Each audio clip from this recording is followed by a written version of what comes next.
Привет! Вы на канале с обзорами самоиздатовских книг платформы Литмаркет. И сегодня я поделюсь с вами личным мнением о прочитанном. Ну что, поехали?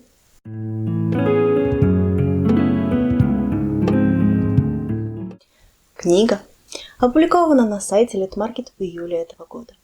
Повествование ведется от первого лица и знакомит нас с девушкой Леной, которую только-только выперли из университета. Плюс ко всему, она рассталась с парнем, и вообще все в ее жизни выглядит не настолько радужно, как ей хотелось бы. Но она не сдается и готова идти вперед. Вопрос только, куда?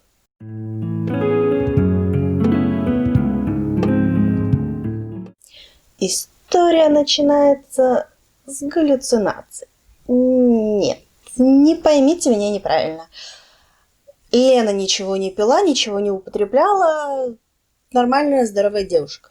Но то, что она слышит незнакомый голос, который ее зовет, и понимает, что вокруг никого нет, наталкивает именно на галлюцинации.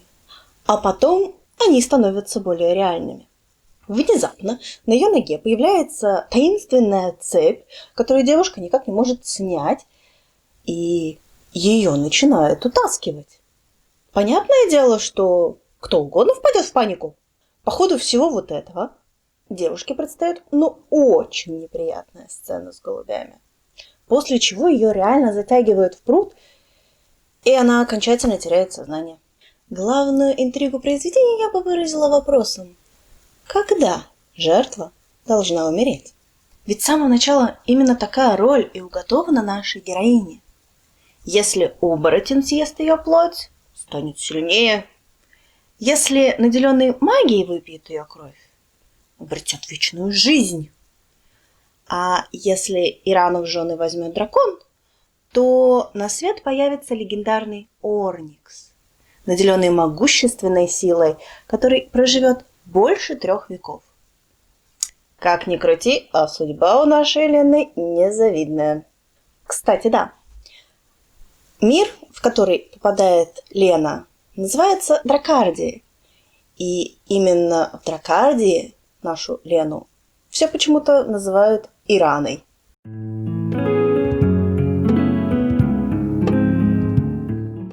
Обычно те истории с попаданками, что мне попадаются на глаза, рассказывают о том, как девушка попадает в волшебный мир. Там она становится избранной с большой буквы. По пути влюбляет в себя главного мачо. Еще лучше, чтобы этих мачо было много, и все они были в нее влюблены. Чтобы выбор был побольше. И по пути спасает целый мир. Здесь все не так. Нам сразу дают понять, что выбор у Лены не то что небольшой, так еще и судьба ее поджидает, очень неприятная. И вот в этой ситуации девушке просто придется жить и смириться. Но сможет ли она? Мне понравились герои книги. Никто из них, понятное дело, не идеален, но по ходу сюжета каждый из них раскрывается по-своему. Например, холодный и отстраненный дракон в итоге может оказаться не таким уж и холодным. А тот, кого мы могли бы, пожалуй, назвать другом, готовым поддержать в столь необычной ситуации, вдруг приобретает такие новые краски, которые могут понравиться далеко не всем. По-моему, это главный плюс истории. Идея. Что будет, если вы вдруг попадете в мир, где вас все захотят сожрать? Просто потому, что плюшки вкусные. Многие ли из вас смогут справиться со страхом жестокой и неминуемой смерти? Как выжить из оставшихся дней как можно больше светлых? И да, несмотря на мрачность истории, в ней есть и светлые моменты, которые не позволяют нам забыть, что человечность порой не просто слово. За много рассказывать не буду, но сюжетный поворот тайны Ираны, а именно так называют нашу Лену в мире Драккардия, мне понравился. В общем, можно сказать, что автор старательно прописал мир и героев его населяющих, следуя поставленным рамкам.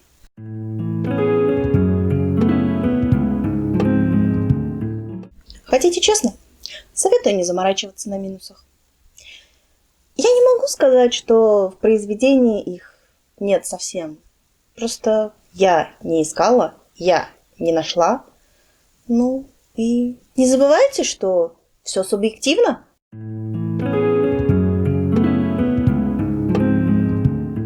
Да, определенно стоит.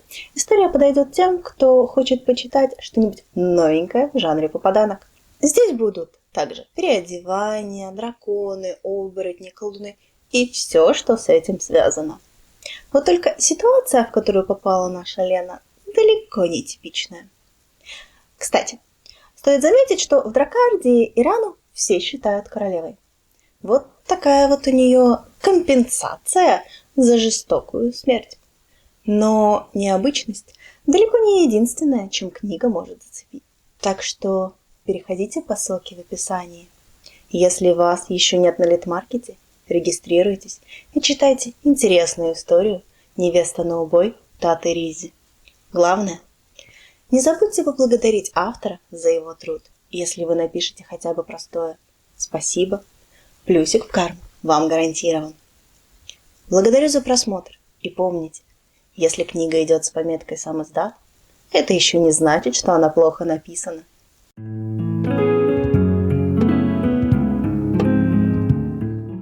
И, кстати, да, все в Драккардии Ирану считают королевой. Вот такая вот у нашей героини. Нет. Чё же меня так занесло-то, а? Да, бывает.